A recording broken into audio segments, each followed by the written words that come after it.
Los aztecas fueron probablemente la cultura más aguerrida y conquistadora de todo el continente americano. En apenas unas pocas generaciones pasaron de ser un pueblo nómada, pobre y rechazado, a levantar una ciudad sobre el agua, dominar a decenas de pueblos más antiguos y convertirse en el poder indiscutible del centro de Mesoamérica. Lo que lograron en unas cuantas décadas no tiene parangón en la historia del continente. Y sin embargo, en los libros escolares, su historia se reduce a un par de páginas, un par de plumas y una conquista. Pero imagina esto, una ciudad más limpia y avanzada que la mayoría de Europa en ese tiempo, un ejército que combinaba estrategia, religión y terror psicológico, un sistema político que mantenía un equilibrio frágil a través del tributo y el miedo. Los mexicas, como realmente se llamaban, no fueron los bárbaros que a veces nos contaron, pero tampoco fueron un pueblo pacífico ni idealizado. Fueron algo más incómodo, algo más poderoso, algo más humano. Si los aztecas hubieran nacido en Europa o en Asia, sus historias serían narradas como las de Alejandro Magno, Atila el Huno o incluso Gengis Khan. Pero aquí, en América, siguen siendo en gran parte un misterio cubierto de mitos y silencio. Y es que para entender cómo es que este pueblo guerrero logró someter a culturas milenarias como la tolteca, la zapoteca o la mixteca, para entender cómo construyeron una ciudad sobre un lago que rivalizaba con cualquier urbe del viejo mundo, para entender cómo pasaron de ser esclavos a tener emperadores, tenemos que ir al principio, mucho antes de los sacrificios, de los templos y de la llegada de los españoles. Tenemos que hablar de la señal prometida, del origen en Aztlán, de una serpiente sobre un nopal y de cómo un pueblo humillado se convirtió en leyenda. Este es el ascenso y la caída del Imperio Mexica. Una historia de guerra, ambición, traición y sangre, pero también de ingenio, arte, resistencia y gloria.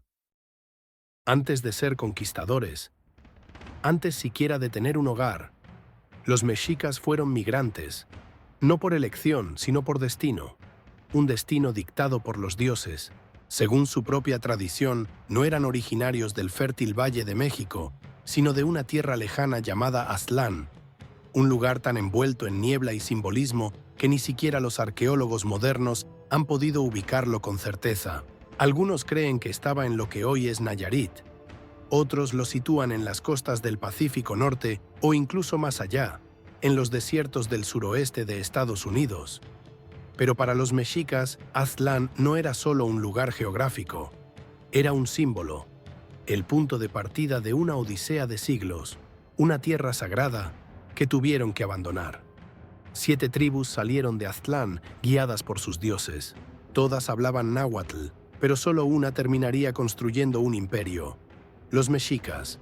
Su dios principal, Huitzilopochtli, el dios del sol y de la guerra, les dio una instrucción clara.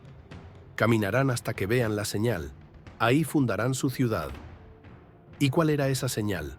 Un águila posada sobre un nopal, devorando una serpiente. No parece gran cosa, pero en su contexto era como una profecía críptica y divina. Y los mexicas la tomaron muy en serio. Durante generaciones, los mexicas vagaron por tierras ajenas. Fueron rechazados por otros pueblos. Los consideraban sucios, bárbaros, inferiores. Los mexicas aceptaron trabajos que nadie más quería. Limpiar, cargar, luchar por otros como mercenarios. Fueron humillados, despreciados, pero nunca olvidaron la señal. Y mientras tanto, algo crecía en ellos, una memoria colectiva forjada en la adversidad. Cada rechazo se convertía en convicción, cada derrota en paciencia acumulada, hasta que un día, al llegar al corazón del Valle de México, en medio de un lago salado e inhabitable, ahí estaba, un islote pequeño rodeado de agua, y en ese islote un nopal, un águila y una serpiente entre sus garras. No era fértil, no era cómodo, no era lo que nadie quería, pero para ellos era el lugar prometido. Ahí, en el año 1325, fundaron Tenochtitlán, una ciudad que, en menos de 2 siglos, se convertiría en el centro de un imperio. Pero esa parte aún no llega. Primero tendrían que sobrevivir, Primero, tendrían que demostrar que un pueblo despreciado podía doblegar a gigantes. Lo que sigue en esta historia no es una victoria inmediata, sino más años de humillación, hambre y lecciones aprendidas a la fuerza. Para los pueblos vecinos, los mexicas eran poco más que animales, gente sin historia, sin linaje noble, forasteros, parásitos. Solo los tepanecas, otra de las 7 tribus salidas de Aztlán, les permitieron quedarse en sus tierras. Ellos habían llegado 2 siglos antes que los mexicas al Valle de México, pero al tener el mismo origen que los mexicas, también hablaban náhuatl. Pero en estas tierras no existía la caridad.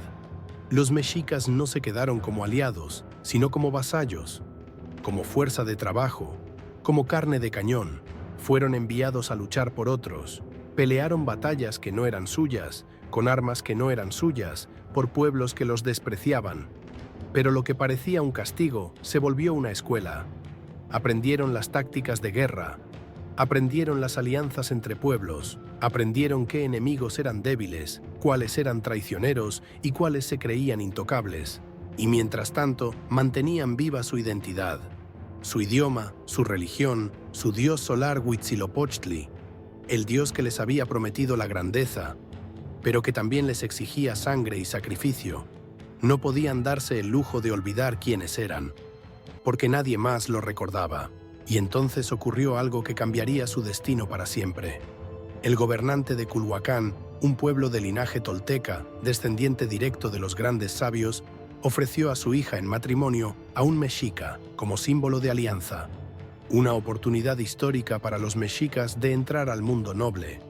Pero en lugar de hacerla reina, la sacrificaron en un ritual para Huitzilopochtli. Para los mexicas fue una ofrenda suprema. Para los culhuas fue una ofensa imposible de perdonar. Los persiguieron, los expulsaron, les destruyeron lo poco que habían construido. Y una vez más, los mexicas huyeron, humillados, heridos, pero no exterminados.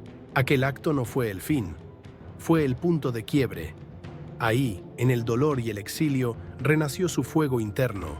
Juraron no volver a arrodillarse, juraron construir algo tan poderoso que nadie volvería a llamarlos bárbaros. Y lo lograrían. Pero primero, debían derribar a los verdaderos amos del valle, Azcapotzalco. Lo que ocurrió con la hija del señor de Culhuacán no fue un simple acto de barbarie, ni una locura sin sentido. Los mexicas llevaban años siendo humillados, usados como carne de cañón y tratados como inferiores por los colhuas, a pesar de haber servido como guerreros leales. En una ocasión, cuando los mexicas estaban asentados en Chapultepec, los colhuas les pidieron ayuda militar para combatir a un enemigo. Los mexicas aceptaron y enviaron a sus mejores guerreros, dejando el campamento casi indefenso. Entonces, los colhuas aprovecharon para atacar el asentamiento mexica, matando o capturando a los que se habían quedado, principalmente mujeres, niños y ancianos. Desde esa perspectiva, el sacrificio de la princesa no fue solo una venganza, fue un mensaje, un giro brutal pero calculado, en el que los mexicas rompían con el viejo orden y decían: «Ya no jugamos bajo tus reglas, ahora jugamos bajo las nuestras». Fue un parteaguas. Más que un crimen, fue una declaración política. La leyenda cuenta que fue justo después de esa derrota que, buscando refugio, encontraron un islote abandonado donde vieron la señal expuesta por Huitzilopochtli, el águila devorando una serpiente sobre un nopal. Y fue finalmente ese día de 1325 que comenzaron a edificar Tenochtitlan, y con ello la historia de su gran imperio. En medio de un lago que nadie más quiso habitar, los mexicas levantaron una ciudad imposible. Donde otros veían barro, ellos vieron cimientos. Donde había agua salada, crearon alimento. Y donde hubo humillación, sembraron poder. Ese lugar, condenado al fracaso, se convertiría en la joya más brillante de Mesoamérica, Tenochtitlán. En apenas unas décadas, aquel islote fangoso se transformó. Los mexicas diseñaron un sistema de calzadas elevadas que conectaban la ciudad con tierra firme. Construyeron canales que funcionaban como calles flotantes, y sobre el agua levantaron chinampas, campos artificiales tan fértiles que producían múltiples cosechas al año. El lago, que parecía un obstáculo, se volvió su mayor arma.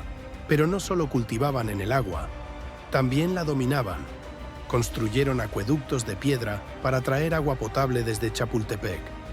Crearon sistemas de compuertas y diques para separar el agua dulce de la salada. No era solo una ciudad funcional, era una obra de arte viva.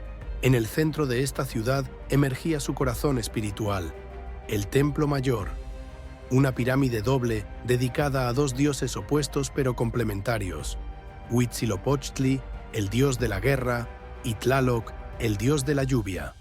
Porque los mexicas sabían que para que la vida florezca, debe haber guerra y agua, fuerza y fertilidad, sacrificio y recompensa. La ciudad no solo impresionaba por su ingeniería, también por su vida cotidiana. Y pensar que todo esto fue levantado por un pueblo que apenas 2 generaciones antes no tenía tierra, ni aliados, ni respeto. Tenochtitlán fue una afirmación brutal. Estamos aquí, y no nos vamos a ir. Pero la grandeza no se sostiene sola. Los mexicas necesitaban expandirse, consolidarse, dominar, y para eso necesitaban sangre y guerra. La era de los constructores estaba por terminar. Comenzaba la era de los conquistadores. La ciudad ya estaba construida. Los dioses estaban alimentados. La visión se había cumplido. Pero Tenochtitlán, por gloriosa que fuera, seguía bajo la sombra de un poder más antiguo: Azcapotzalco. Los tepanecas habían sido los amos del valle durante generaciones, y aunque los mexicas habían crecido, todavía pagaban tributo, todavía obedecían órdenes, todavía eran vistos como inferiores, y eso no podía durar. En 1426, el viejo señor tepaneca Tezosomoc murió. Su hijo, Maxtla, tomó el poder, pero no heredó la diplomacia de su padre. Maxtla humilló a los mexicas, asesinó al Tlatoani Chimalpopoca y exigió más tributo. Fue el error que lo condenó. Los mexicas, ahora liderados por Itzcoatl, decidieron que ya no serían súbditos de nadie. Pero no estaban solos. Se aliaron con 2 enemigos antiguos de Azcapotzalco: Texcoco, gobernada por el sabio y poético Nezahualcóyotl, y Tlacopan, un pequeño pero estratégico señorío. Así nació en 1428 lo que la historia conocería como la Triple Alianza, y juntos desataron la guerra. Las fuerzas combinadas de Tenochtitlán, Texcoco y Tlacopan arrasaron Azcapotzalco. El antiguo poder fue reducido a cenizas. Maxtla fue capturado y ejecutado, y con él murió el viejo orden del Valle de México. A partir de ese momento, los mexicas dejaron de defenderse y comenzaron a expandirse. La Triple Alianza no era un tratado entre iguales. Tenochtitlán tomaba 2 partes del tributo, Texcoco y Tlacopan solo una. Y así, durante los siguientes 90 años, los ejércitos mexicas recorrieron Mesoamérica como una ola imparable. Desde las costas del Golfo hasta las montañas de Oaxaca, desde los desiertos del norte hasta las selvas del Soconusco. Cada pueblo conquistado debía pagar tributo en oro, cacao, plumas, algodón, jade, alimentos, madera o esclavos. Los que se resistían eran destruidos. Los que cooperaban eran vigilados. Y así, ciudad por ciudad, señorío por señorío, el imperio mexica se volvió la potencia dominante del centro de América. Pero el poder absoluto tiene un precio. Los pueblos sometidos no olvidaban quién les quemó sus templos, quién se llevó a sus hijos como tributo, quién exigía sangre para sus dioses. Tenochtitlán crecía, pero también acumulaba enemigos. Y mientras las ofrendas llegaban al Templo Mayor, mientras los guerreros recibían honores, una tensión latente comenzaba a formarse. Una tensión que explotaría cuando un extraño llegara desde el otro lado del mar,